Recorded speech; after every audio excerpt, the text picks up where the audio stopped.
ये हमारा शुरू का अभ्यास था। आसन हमारा आहार था, भोजन मिले न मिले पद्मासन में बैठना ये हमारा एक नशा था।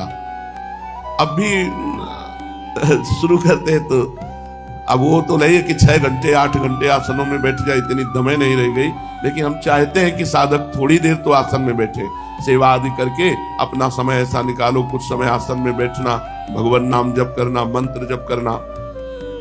सोना इतनी मात्रा में होना चाहिए जिससे जगने के समय, जगने के बाद जब तक सोने का समय ना आवे तब तक नींद ना आवे, दिन में जागता रहे और रात्रि के समय भी आरंभ में तथा रात के अंतिम भाग में जागता रहे, ऐसा शास्त्र कहते हैं। मध्य केवल बीच का सोए, वही 10, 11, 12, 1, 2, 3 या बहुत 4 जो साधक है एकदम नए, रात के मध्य भाग में सोए। इसमें भी रात में ज्यादा देर तक जागने से सवेरे जल्दी नींद नहीं खुलेगी, अतः जल्दी सोए और जल्दी जागे। तात्पर्य है कि सोने और जागने से स्वास्थ्य में बाधा न पड़े, योग में विघ्न ना आ जाए, ऐसा यथोचित सोना और जागना चाहिए। युक्त स्वप्न से कहकर निद्रावस्था को ही यथोचित कह देते हैं। योगी को चाहिए, साधक को चाहिए कि उसके साधना में बाधा ना पड़े, बस इतना सो ले और वो अपना तय करे कि कितने घंटे सोने पर हमें बाधा नहीं पड़ेगी। और नियत सोना और नियत समय बैठना और नियत समय अपनी पूरी दिनचर्या राइट टाइम होनी चाहिए। ये नहीं होने के कि आज 4 घंटे आसन में बैठ गए फिर 4 दिन आसन में नहीं बैठे तो बीमारी पक्की। और जो साधन में चले तो ब्रह्मचर्य से रहे, नहीं तो पक्का दुर्दशा हो जाएगी।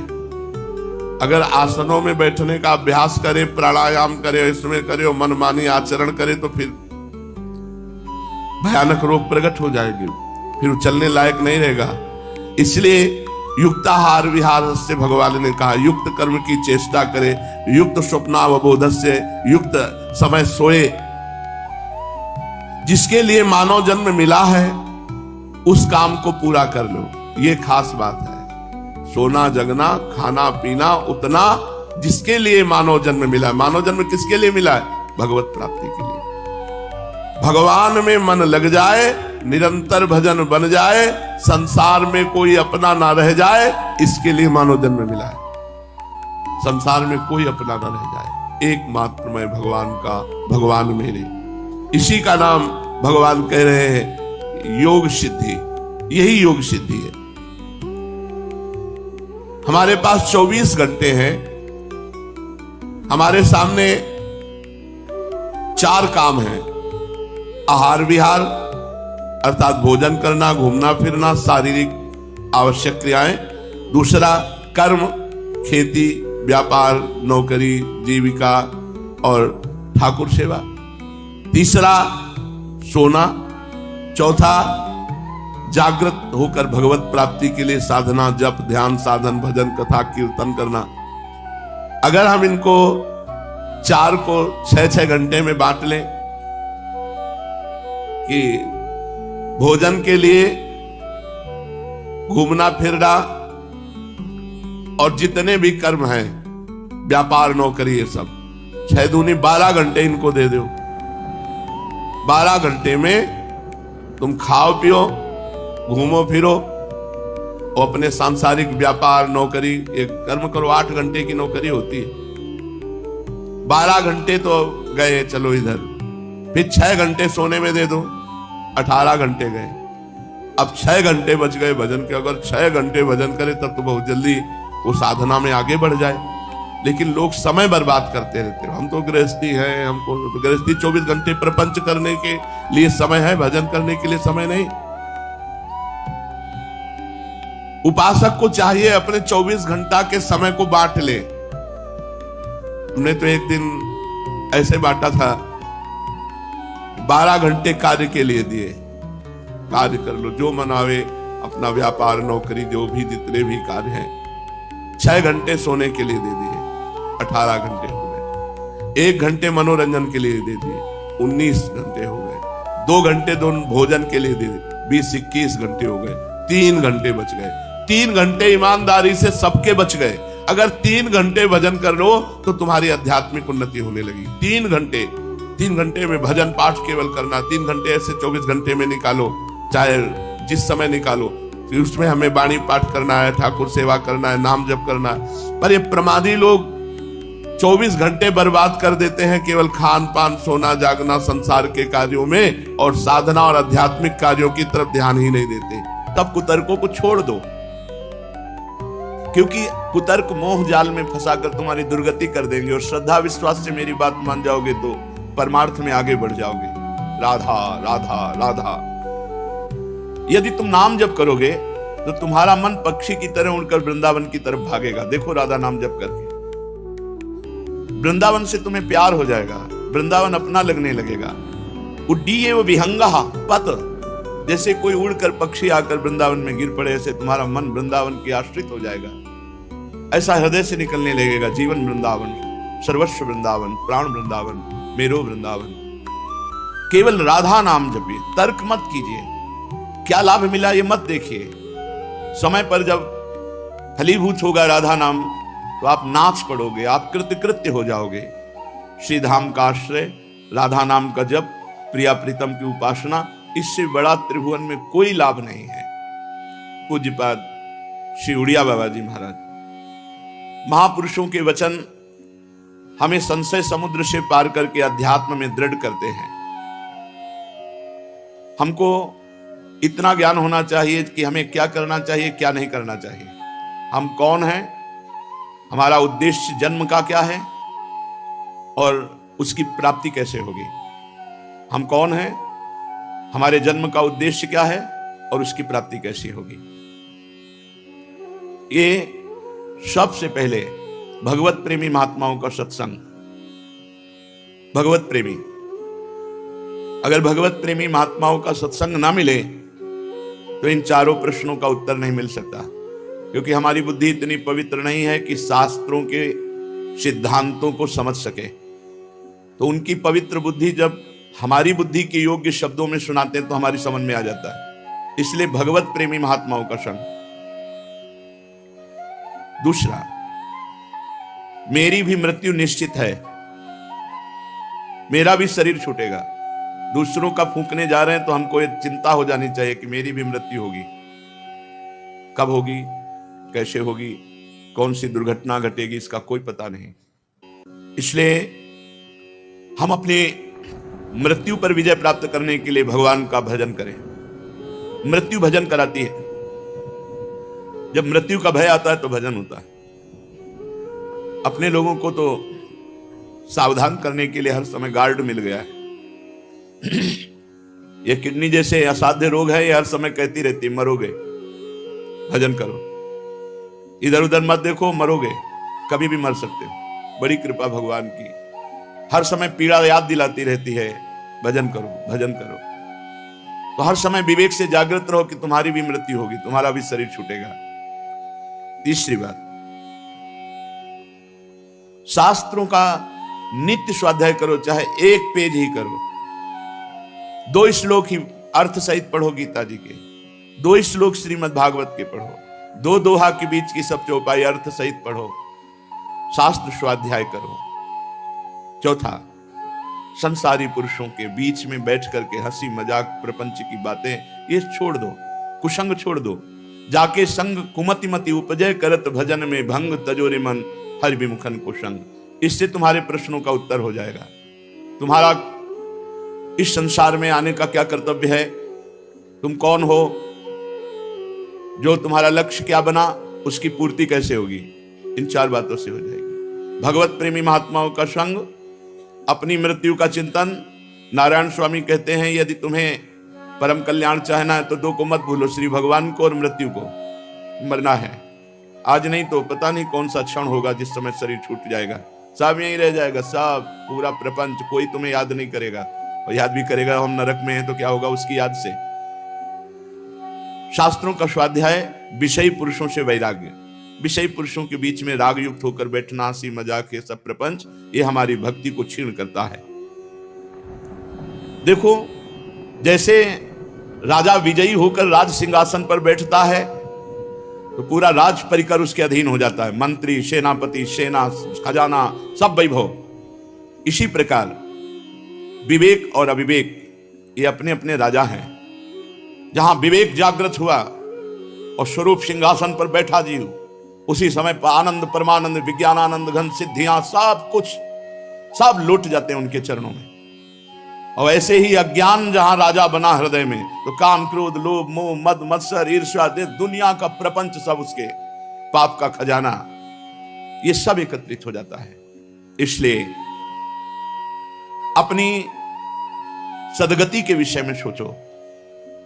जब तक तुम स्व में स्थित नहीं होगे, तब तक बच्चा ही थे तो एक प्रश्न किए थे कि अभिमान तो त्यागना चाहिए, लेकिन स्वाभिमान की रक्षा करनी चाहिए, स्वाभिमान नहीं त्यागना चाहिए।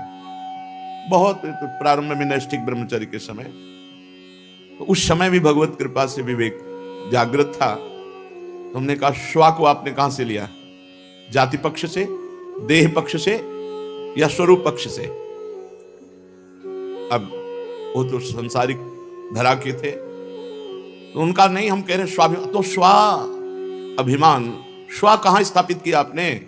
देह भाव में स्थापित किया, जाति पक्ष में, कुल पक्ष में। तभी तो आप उसकी रक्षा के लिए कह रहे हो कि स्वाभिमान की रक्षा करनी चाहिए। स्व की रक्षा करने की जरूरत नहीं, स्व सुरक्षित है। स्व सुरक्षित है। नैनम छिन्नन्ति शस्त्राणि नैनम दहति पावका न चैनम क्लेदन्त्यापो न शोष्यति मारुता। तुमने स्व को गलत जगह लगा रखा है देहाभिमान में, तो उसको सोचते हो कि मेरे देहाभिमान की रक्षा हो, ये अज्ञान है। स्व में जब पहुंच जाओगे तो स्व के सिवा कुछ है ही नहीं, तो किससे किसकी रक्षा करनी है? एक ही आत्म तत्व है। आत्मा अनेक नहीं है। आत्मा अनेक जो देखता है वो अज्ञानी है। शरीर अनेक है, आत्म तत्व एक है। जैसे करण अनेक है, पंखा, हाइलोजन, एसी, माइक, लेकिन सब में बिजली का संचार एक ही है। ऐसे ही स्त्री, पुरुष, जड़, चैतन्य, ये सब शरीर अलग अलग हैं, लेकिन परमात्मा, आत्मा इनमें एक है। जो ये जानता है वो किससे किसकी रक्षा करेगा, कहां किससे अभिमान करेगा? तो अज्ञान, अविवेक, इसी को नष्ट करना साधना है। विवेक, ज्ञान, इसी को जागृत करना परम सिद्धावस्था है। जो 6 घंटे माला जपता है, पर वो विषयी पुरुषों का संग करता हुआ मनमानी विषय भोग की चेष्टा करता है, तो उसका प्रकाश नहीं होगा 6 घंटे भजन का। बड़ा भारी प्रभाव। बाबा तो लिख रहे हैं कि सब मिट्टी हो जाएगा। 6 घंटे भजन करता है, इसके बाद सोचता है यार भजन से पाप तो नष्ट हो जाएंगे। मनमानी पापाचरण कर लेते हैं, मौज लेते हैं, मस्ती लेते हैं, सांसारिक। तो बाबा कह रहे हैं उसका 6 घंटे का किया हुआ भजन सब मिट्टी पड़ जाएगा, प्रकाशित नहीं होगा। विपरीत भावना का त्याग करके यदि थोड़ा भी भजन किया जाए तो वो अखंड भगवत स्मृति की तरफ ले जाएगा। और 6 घंटे भजन किए फिर मनमानी आचरण किए तो लाभ नहीं मिलेगा। इसीलिए लोग कह देते 20 वर्ष से भजन कर रहा हूं, लेकिन भजन का कोई प्रकाश तो है नहीं, तो मनमानी आचरण कर रहे हो। यदि तुम भगवत प्राप्ति करना चाहते हो, जाति पक्ष, शरीर पक्ष, इंद्रिय पक्ष, मन पक्ष, इनमें मत फंसो। मन से अपने को अलग देखो, जाति से अपने को अलग देखो, शरीर से अपने को अलग देखो, इंद्रियों से अपने को अलग देखो, तभी तुम इन पर शासन कर पाओ। एक व्यवस्था है, जैसे बड़ा भाई छोटा भाई, तो छोटा बड़े के पैर छूता है, ये हमसे बड़े हैं तो बड़े हो गए क्या? ये तो एक व्यवहारिक भेद है, एक व्यवहारिक भेद है। वर्णाश्रम एक व्यवहारिक भेद है, ये सत्य नहीं है। क्योंकि सत्य वस्तु तो एक है, और वो वासुदेवा सर्वम, भगवान ही भगवान है, दूसरा कोई है ही नहीं। व्यवहार पक्ष में वर्णादि की व्यवस्था का, तो जब हम परमार्थ में चलने के लिए, तो फिर हम इस बात को स्वीकार नहीं करते। शरीर धर्म को, शरीर जाति को, हम भागवतिक बात को स्वीकार करते हैं। हम सब एक परमात्मा स्वरूप हैं, हमारे सबके शरीर एक ही पंचभूतों से बने हुए हैं। कुम्हार के यहां छोटा सकोरा, बड़ा सकोरा, इसके बाद तसला मिट्टी का, घड़ा मिट्टी का। अब उसमें चारों में कोई गर्व करे कि हम बड़े हैं, तो केवल आकार की बात हो सकती। मिट्टी तो सब में वही, बनाने वाला कुम्हार भी एक ही है, चाक भी वही है जिसपे चढ़ाए गए, और जो बनाए वो मिट्टी से, और जो बनाने वाला वो वही एक है। हमें बनाने वाला एक है, हमारी सबकी मिट्टी एक है, हम सब एक ही चाक में चढ़े हुए हैं। छोटे बड़े ये व्यवहार का भेद है। परमार्थ में इसको स्वीकार नहीं किया गया। परमार्थ में एक बात स्वीकार की गई है, सब में श्री भगवान, सिया राम में सब जग जानी, करो प्रणाम जोरी जुग पानी। अपने भगवत मार्ग में चलने वाले को बहुत सावधानी रखें। सब हमारे, कोई हमारा नहीं, ये हमारा सूत्र है। सब हमारे और कोई हमारा नहीं, कोई हमारा नहीं सांसारिक भेद में, सब हमारे भगवान के रूप में, सब हमारे प्रभु है। नाते नेह राम के मनियत, सुहृद सुसेव्य जहां लो, अंजन कहां आंख जई फूटे, बहुतक कहो कहां लो। क्या फायदा हमारी दृष्टि नष्ट हो जाए इस बात से, अमुक जाति अमुक पक्ष अमुक अमुक। एक ही छतुरी के नीचे सब रह रहे हैं, नीली छतुरी के नीचे सब रह रहे हैं। जहां भी चले जाओ नीली छतुरी मिलेगी, और इस नीली छतुरी को बनाने वाला भी, श्याम छतुरी को बनाने वाला भी एक ही है, बनने वाला भी एक ही है। ये बीच का जो व्यवहार है, परमार्थ में इसकी मान्यता नहीं है। भाई सच्ची बात मान लीजिए, जाति पाति कुल कर्म धर्म व्रत संस्कृति हेतु अविद्या नासी। हमारे सेवक जी कहते हैं अविद्या के अंतर्गत है, विद्या के अंतर्गत नहीं है। बेमतलब की ठसक, बेमतलब का घृणा भाव, दोनों बातें। बेमतलब की ठसक के हम बड़े, और उनको बेमतलब का घृणा भाव किए छोटा। हम कहते हैं व्यवहार की व्यवस्था है, परमार्थ में नहीं। चातुर्वर्ण्यम मया सृष्टा गुणकर्म विभागसा, भगवान ने कहा है, ये व्यवहार के लिए, जैसे बड़ा भाई मंझोला भाई छोटा भाई, लेकिन वो है सब एक पिता के, है सब एक पांच भौतिक बने हुए। जब हम परमार्थ में चलते हैं तो ना अपने शरीर की जाति पक्ष को देखें न सामने वाले की, हमें भगवत मार्ग में चलना है।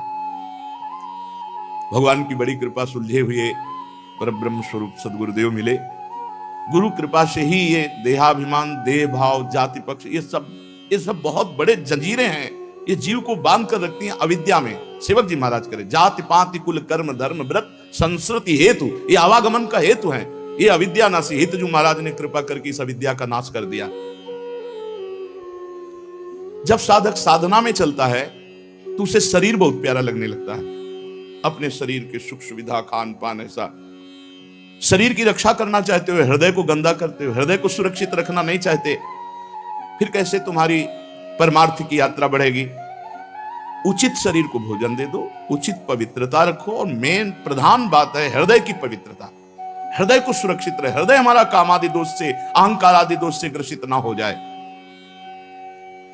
शरीर को शुद्ध करना बाह्य पवित्रता है, हृदय को शुद्ध करना भगवत प्राप्ति का हेतु है। जल और रज के स्पर्श से बाहरी पवित्रता शरीर की होती है। साबुन से चाहे जय बार हाथ धो, थोड़ा रज का स्पर्श जरूर होना चाहिए। अगर रज का स्पर्श नहीं, ज्यादा मत करिएगा, नहीं नालियां जाम हो जाएंगी। आजकल के ऐसे थोड़ी रज तो बाद में, ऐसे बिना रज के पवित्रता नहीं, बिना रज के नहीं। पवित्रता है, शरीर पवित्र, हृदय पवित्र, वाणी पवित्र, तो परम पवित्र भगवान का सतत स्मरण होता है। आप देखो 10 दिन पवित्र रह के देखो तो आपको छूने की इच्छा नहीं होगी किसी को। और जीवन पवित्र रखो तो शरीर से आपका वैराग्य हो जाएगा। पवित्रता शरीर वैराग्य, अपवित्रता शरीर में दृढ़ राग। वाणी की पवित्रता, अब जो मनावा सो बोल रहे हैं, बस वाणी है तो बोल, नहीं संभाल के बोलो। बातें हाथी पाइए, बातें हाथी पाओ, उससे वाणी की पवित्रता। सोच समझ के बोलो, नहीं मौन रहो। और राग द्वेष ईर्ष्या अहंकार काम चोरी हिंसा व्यभिचार, इनके त्याग से हृदय पवित्र होता है। ये गंदी बात है सब, इससे हृदय पवित्र होता है। जितना सत्संग करोगे, विचारवान रहोगे, सहनशील रहोगे, नाम जप करोगे, उतने ही आपका अध्यात्म बनेगा। प्रायः लोग भजन करने वाले चूक कर देते हैं और क्रोध कर लेते हैं। क्रोध करने से 1 महीना के भजन में आपके क्रोध का प्रभाव ढक देगा जाके, पूज्यपाद उड़िया वाला। पाप का चिन्ह है क्रोध। जिसमें क्रोध है वो चाहे कोई भी हो, उसे समझना चाहिए अभी अंतःकरण पूर्ण पवित्र नहीं हुआ। क्रोधी मनुष्य का आध्यात्मिक उत्थान नहीं होता। विशेषतया गुरुजनों और श्रेष्ठ जनों की बातों में, उनके निर्णय में क्रोध नहीं करना चाहिए। भजन करना कठिन, करके बचाना कठिन, और बचा के पचाना कठिन। ये बड़ी सुनहली पगडंडी है भगवत मार्ग की। इसमें बहुत संभाल संभाल करके पग रखा जाता है। ये निठल्ले आदमी जो हैं, जो दूसरों के गुण दोष देखते हैं, दूसरों की निंदा करते हैं, दूसरों की चुगली करते हैं, दूसरों पर क्रोध करते हैं, गंदी भावना रखते हैं, ना ये ज्ञानी है, ना ये योगी है, ना ये भक्त हैं, प्रपंची हैं, निठल्ले हैं, कायर है। पूज्यपाद उड़िया बाबा सिद्ध महापुरुष है। भक्त सब जगह भगवान को देखता है तो क्रोध कैसे कर सकता है। उमा जे राम चरण रत विगत काम मद को निज प्रभु में देखें जगत, केशन करें विरोध। भक्त के अंदर तो, और ज्ञानी आत्मस्वरूप है, द्वैत है नहीं, तो क्रोध किससे। और योगी परमात्म स्वरूप है, तो योगी, ज्ञानी और भक्त इनमें ना क्रोध होते, ना राग द्वेष होते, ना निंदा स्तुति, ना चुगली करने, ये सब निठल्ले कायर जो होते। भजन है नहीं तो प्रपंच करते रहते। गीता का एक श्लोक मैंने अपने जीवन में बहुत इससे लाभ लिया और मुझे बहुत पसंद है, और सब साधकों को इसका उपयोग करना चाहिए। अभ्यास योग युक्तेन चेतसा नान्यगामिना परमं पुरुषम दिव्यम याति पार्थानुचिंतयन्। हे अर्जुन, ऐसा अभ्यास कर लिया जाए कि मन हमारा अन्यत्र कहीं जाए ना, चित्त हमारा कहीं अन्यत्र जाए ना, निरंतर इष्ट में के चिंतन में, मनन में लगा रहे। यदि ऐसा अभ्यास कर लिया गया तो परम पुरुष दिव्य परमात्मा की प्राप्ति इसी से केवल हो जाएगी। पार्थानु चिंतन, केवल चिंतन मात्र से भगवत प्राप्ति। ऐसा अभ्यास साधक को करना चाहिए। हर क्षण अपने इष्ट का चिंतन हो, इसी से परम पुरुष दिव्य परमात्मा की प्राप्ति हो जाती है। जिसने अभ्यास सुधार लिया वही महात्मा, जिसने अभ्यास बिगाड़ लिया वही दुरात्मा। भृगु क्षेत्र में हमें एक बंगाली बाबा मिलते हैं, पूज्यपाद उड़िया बाबा। तो उनके पास हम कुछ दिन रहा करते थे। उड़िया बाबा बोल रहे हैं। तो एक दिन मैं पहाड़ की तरफ एकांतिक झाड़ियों में ऐसे ही भ्रमण कर रहा था, तो उन झाड़ियों से एक महात्मा निकले। ऐसी भौहें लटक रही थी, मतलब भौहों के बाल लटक रहे थे ऐसे। इतने वृद्ध महात्मा मैंने पहले कभी नहीं देखे, पर इतने तेजस्वी, वृद्ध और तेजस्वी। शायद वो अनुग्रह करने के लिए दर्शन दिए, मतलब दिव्य महात्मा हिमालय में। उनसे हमने पूछा, महाराज जी कुछ श्रीमुख से अपने वचन बोल दीजिए।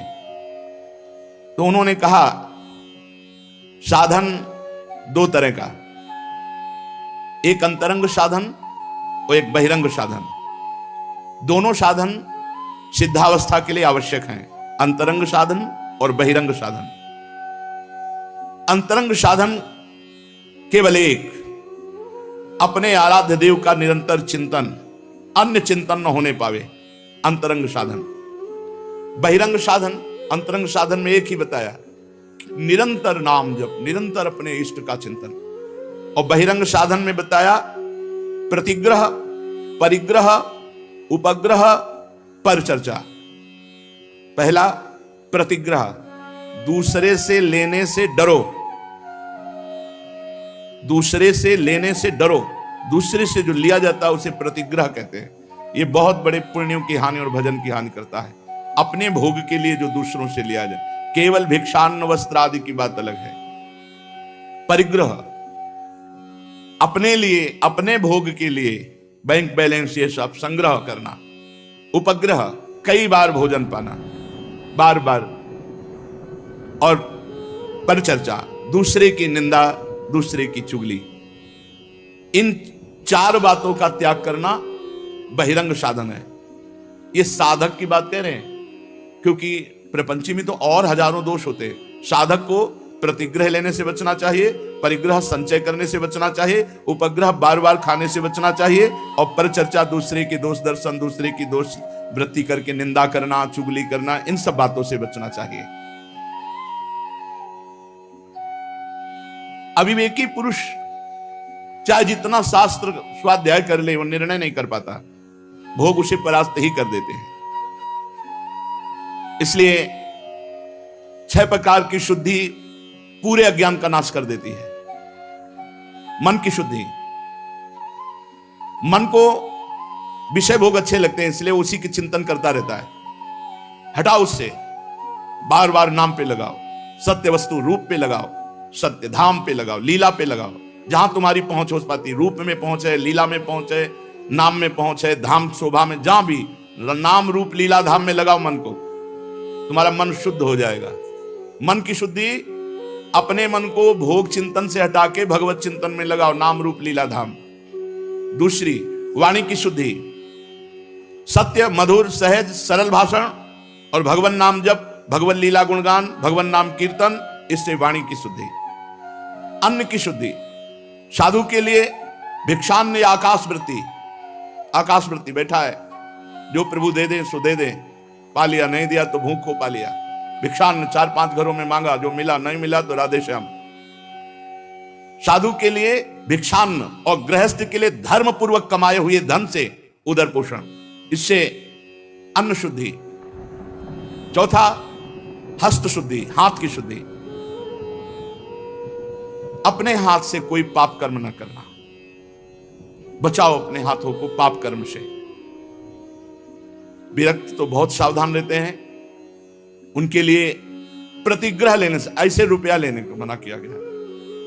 अगर ऐसे तो केवल रोटी, भिक्षान्न विरक्त की। कच्छ शुद्धि, विरक्त है तो आजीवन ब्रह्मचर्य, कच्छम लंगोटी का शुद्ध। जनेन्द्री की शुद्धि, विरक्त है तो आजीवन शुद्ध ब्रह्मचर्य का पालन। इसमें बहुत से साधक नए नए जो सुन रहे होंगे, परमहंस जी ओंकारानंद सरस्वती नजफगढ़, उनके पास गए तो एक बड़ा विक्षेप जीवन में उपस्थित होता है। नई अवस्था में मन का चंचल हो जाना काम आदि के प्रति, और स्वप्न आदि दोष उपस्थित होना। 16-17 वर्ष की अवस्था में ये प्रश्न किया कि नवीन साधकों में 2 प्रकार की बहुत बड़ी वृत्तियां भगवत मार्ग में बाधा पहुंचाती हैं, एक तो काम की तरफ आकर्षण और दूसरा स्वप्न दोष। तब उन्होंने कहा कि 30 दिन में 40 दिन में बिना किसी चिंतन के यदि स्वाभाविक पात होता है तो वो जैसे दाल में उफान आता है, ऐसे शरीर का वो व्यर्थ का हिस्सा निकलता है, वो ब्रह्मचर्य नहीं निकलता जिससे संतान उत्पत्ति होती। वो तभी निकलता है जब स्वप्न में सहवास देखो या फिर किसी प्रकार की क्रिया करो, नहीं वो स्वतः ऐसे नहीं निकलेगा। मनोवाह नाड़ी है, जब आप गलत चिंतन करोगे तो मथ देगी, मथ के बाहर निकाल देगी। जैसे दूध में घी रहता है, ऐसे रक्त में सप्तम धातु भी रहती है। तो उन्होंने कहा इसकी चिंता न करो, बस प्रगट में कोई क्रिया न होने पावे। कभी कभी कई दिन कब्ज हो जाने पर अचानक फिर ऐसा दोष हो जाएगा, या गर्म दूध रात्रि में पी लिया तो ऐसा दोष हो जाएगा, या आप कोई खट्टी चीज विशेष पा लिए तो हो जाएगा, या अधिक ज्यादा मीठी चीज पा लिए तो अधिक हो जाएगा। दही, चावल और जैसे बैंगन, फूल गोभी, मूंगफली, हर प्रकार के ड्राई फ्रूट, ये सब ऐसे जीवन में ऐसे रखे जैसे बीमार आदमी नहीं पता। ब्रह्मचर्य के लिए बहुत घातक है। हमारी डायरी में लिखा हुआ, जो जो संतों से महापुरुषों से सुना था उसे लिखा। अगर ब्रह्मचर्य के लिए तो चावल तो बस, दही कभी तो चम्मच भरा, अब ढेर सारा रायता और दही और ये सब, तो फिर ब्रह्मचर्य की कल्पना भी मत करो। बहुत इसमें गंभीरता चाहिए। अच्छा, हम लोगों को मिले ले, और गंगा किनारे था, कभी कोई बारी लगाने वाले या गाय चराने वाले जो दूर गाय चराते हुए आए और रोटी बांधे या परेठा बांधे, भगवान उनको प्रेरित किए तो पूछ ले, बाबा रोटी खाओगे? दे दो भाई। 4 हैं, 2 हम लेंगे, 2 तुम्हें दे दो। 2 पाया, गंगा किनारे बैठ के रोना आता था, प्रभु कितने कृपालु। कभी किसी दिन इतना कोई गुड़ दे दिया, कभी कुछ। तो उपस्थित भोगों में बहुत सावधानी पूर्वक ब्रह्मचारी को पदार्थ लेने चाहिए। एक हमने ब्रह्मचारी को देखा तो भोजन का जिन्हें बैठने को हुआ तो उन्होंने ऐसे करके गमछा बांधा जोर से।